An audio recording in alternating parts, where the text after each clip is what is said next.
கர்த்தருக்கு ஸ்தோத்திரம். கர்த்தர் நம்மளோடு கூட இருக்கிறார். இந்த நாள் நம்ம சில வசனம் நம்ம தியானிக்க போகிறோம்.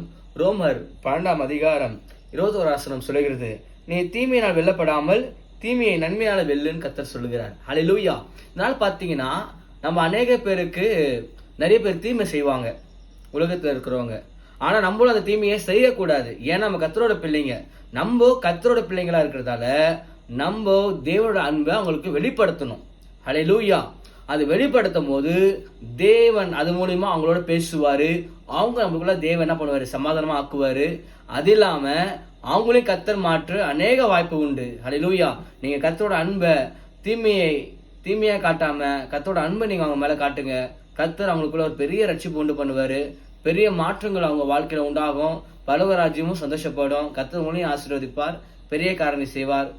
நீங்க போய் தீமையா இருக்கிறவங்கள போய் என்ன பண்ணுங்க, தீமையை பண்ணாதபடி அவங்களுக்குள்ள தேவனோட அன்பை வெளிப்படுத்துங்க. கர்த்தர் பெரிய காரணம் வாழ்க்கை செய்வார். ஆமென். Praise God.